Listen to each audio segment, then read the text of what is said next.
Wonder who's at the door. Hey, Michael! Hey, Ron. Hey, come on in, man. Hey, have a seat, Michael. How you doing? I'm doing good. But Ron, I have a question for you. Have you heard about the BYU professor who's been talking about why people of African heritage cannot hold the priesthood before 1978? But the Mormon Church came out with a statement that said that that wasn't true. In fact, on March 1st, 2012, they said, "The Church's position is clear. We believe all people are God's children and are equal in His eyes and in the Church. We do not tolerate racism in any form." So, are you telling me that before 1978, those with dark skin could not go to the temple and do work for themselves? Apostle Mark E. Peterson said that while a person with black skin can receive the celestial kingdom, he will go there as a servant. Thus, before 1978, my relatives could not enter the temple to do work for themselves. This teaching is based on the chapter 1 of the book of Abraham. Well, Michael, I have a lot of Mormon friends, and I just think we need to give the Church a break. For calling those with dark skin an inferior race? Listen to what 10th Mormon President Joseph Fielding Smith said. Not only was Cain called upon to suffer, but because of his wickedness, he became the father of an inferior race. A curse was placed upon him, and that curse has continued through his lineage and must do so while times endure. Millions of souls have come into this world cursed with a black skin, and have been denied the privilege of priesthood and the fullness of the blessing of the gospel. These are the descendants of Cain. Moreover, they have been made to feel their inferiority and have been separated from the rest of mankind from the beginning.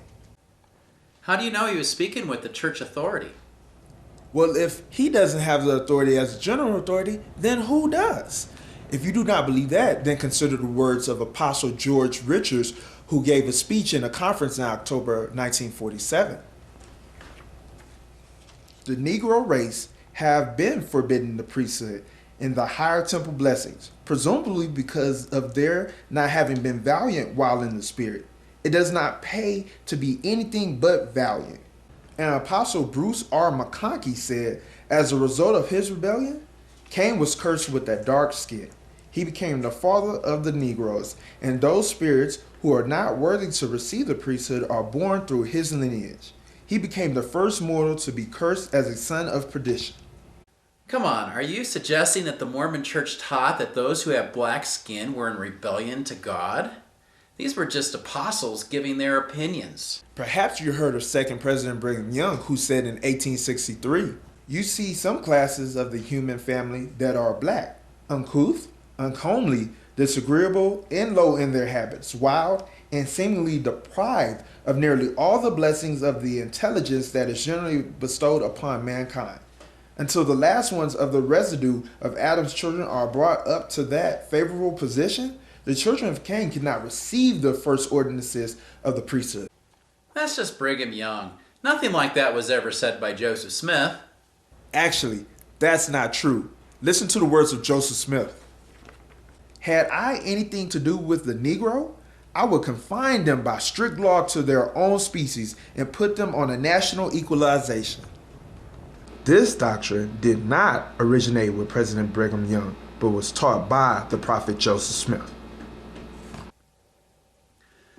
That's hard to believe. I know a lot of Mormons who don't believe what you're telling me.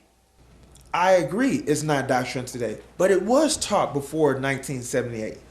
Listen to the words of President John Taylor in 1881.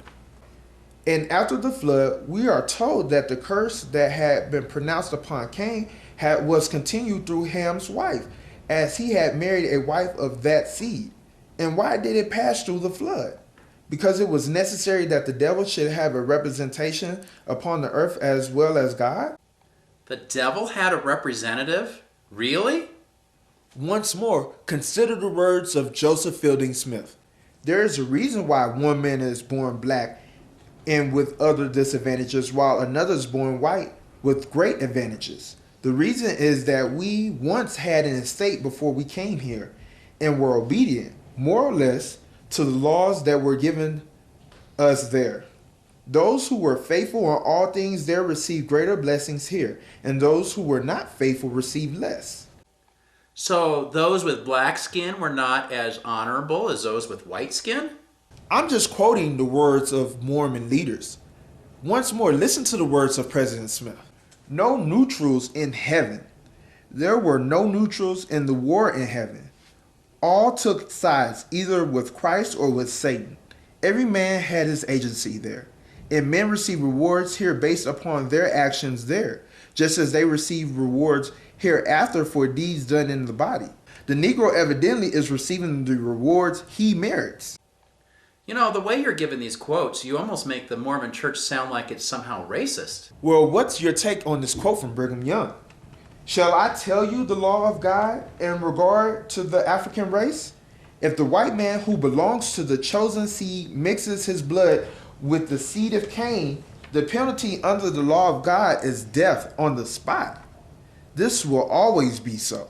Regardless of what you're telling me, the Mormon Church came out with a statement in 2009 that said this: "This folklore is not part of and never was taught as doctrine by the church."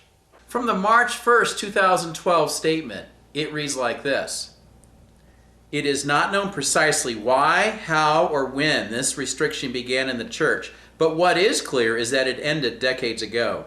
Some have attempted to explain the reason for this restriction, but these attempts should be viewed as speculation and opinion, not doctrine.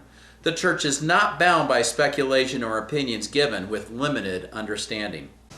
So you're telling me everything I've told you is folklore, not doctrine? That's what the church says.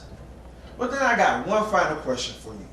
Why in 1978 did the church need a revelation printed in today's LDS scriptures at the end of Doctrine and Covenants as Declaration 2 in order to overturn something that is nothing more than folklore and speculation? Hey, it was good talking to you, Michael. Thanks for coming over. Yeah, I'll see you later.